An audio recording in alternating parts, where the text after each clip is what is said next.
मोदी सरकार ने अपना 12 वर्ष का कार्यकाल पूरा कर लिया है। मोदी समर्थक और भारतीय जनता पार्टी के लोग जश्न मना रहे हैं, लेकिन इस बीच में कई सवाल भी खड़े हो रहे हैं। विपक्ष की ओर से सवाल उठ रहे हैं, आम जनता की ओर से सवाल उठ रहे हैं। सबसे बड़ा सवाल तो यही है कि आज तक देश के प्रधानमंत्री ने प्रेस कॉन्फ्रेंस क्यों नहीं की? वो इन उपलब्धियों को क्यों नहीं गिनाते जो उनके कार्यकाल में हुई हैं? बहरहाल जनता के सवाल क्या है और 12 वर्ष के कार्यकाल में देश को क्या मिला? देश ने क्या खोया? देश को फायदा हुआ, नुकसान हुआ, आम जनता इससे कितनी खुश है, ये जानना बेहद जरूरी है। लेकिन एक ओर जश्न मनाए जा रहे हैं, दूसरी ओर भारत की जनता परेशान नजर आ रही है। क्या कारण है? इन कारणों को समझ लेते हैं कि 12 वर्ष के कार्यकाल में आखिर क्या कुछ बदला है, भारत की तस्वीर कैसे बदली है। मोदी सरकार के 12 साल, विकास की कहानी या जनता के सवालों का जवाब अभी बाकी है। देश में प्रधानमंत्री नरेंद्र मोदी के नेतृत्व वाली सरकार ने अपने 12 साल पूरे कर लिए हैं। सरकार इसे अमृतकाल की शुरुआत और भारत के स्वर्णिम दौर की नींव बता रही है। लेकिन सवाल ये है कि इन 12 वर्षों में आम आदमी की जिंदगी कितनी बदली? क्या जनता को महंगाई से राहत मिली? क्या युवाओं को रोजगार मिला? क्या नोटबंदी और जीएसटी का फायदा आम लोगों तक पहुंचा? और क्या देश का विकास हर नागरिक तक पहुंच पाया है?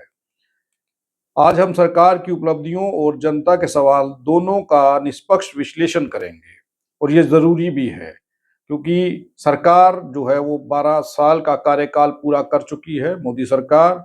और क्या बेहतर हुआ है देश के लिए, ये जानना बेहद जरूरी है। और जनता के सवाल क्या हैं, उस पर भी बात करना बेहद जरूरी है। सरकार की उपलब्धियां जिन्हें नजरअंदाज बिल्कुल भी नहीं किया जा सकता। पिछले 12 वर्षों में भारत ने कई बड़े बदलाव देखे हैं। यूपीआई ने भारत को दुनिया में डिजिटल भुगतान नेतृत्व करने वाले देशों में खड़ा किया। सड़कों, एक्सप्रेसवे, रेलवे और एयरपोर्ट का तेजी से विस्तार हुआ है। जम्मू कश्मीर से अनुच्छेद 370 हटाया गया है। कोरोना महामारी के दौरान दुनिया का सबसे बड़ा वैक्सीनेशन अभियान भारत में चलाया गया है। भारत आज भी वैश्विक मंच पर पहले से अधिक मजबूत स्थिति में दिखाई दे रहा है या नहीं वो अलग बात है। इन उपलब्धियों को नजरअंदाज नहीं किया जा सकता है, लेकिन लोकतंत्र में केवल उपलब्धियां गिनाना ही पर्याप्त नहीं होता। जनता के सवालों का जवाब देना भी जरूरी है और ये सवाल पूछने चाहिए, क्योंकि प्रधानमंत्री प्रेस कॉन्फ्रेंस नहीं करते हैं और अगर वो प्रेस कॉन्फ्रेंस करें तो पत्रकार उनसे सवाल पूछें। बहरहाल आगे बढ़ते हैं, खबर क्या कहती है। पहला सवाल क्या है, इस सवाल को जरा गौर से सुन लीजिए। अगर विकास हुआ तो महंगाई क्यों बढ़ी? वाकई में सही सवाल है और इस सवाल का जवाब सरकार से लोग पूछने का प्रयास कर रहे हैं, लेकिन मीडिया इन सवालों को सरकार तक नहीं पहुंचाता है। क्यों नहीं पहुंचा रहा है, वो आप लोग भली भांति जानते हैं। आम आदमी पूछ रहा है कि अगर देश की अर्थव्यवस्था मजबूत हुई है तो रसोई का बजट इतना भारी क्यों हो गया है? रसोई गैस, खाद तेल, दूध, सब्जियां, बिजली और बच्चों की पढ़ाई का खर्च लगातार बढ़ता जा रहा है।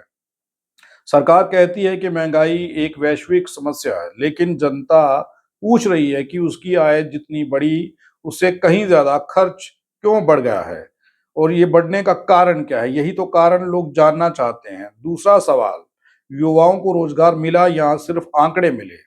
हर साल लाखों युवा डिग्रियां लेकर के निकल रहे हैं।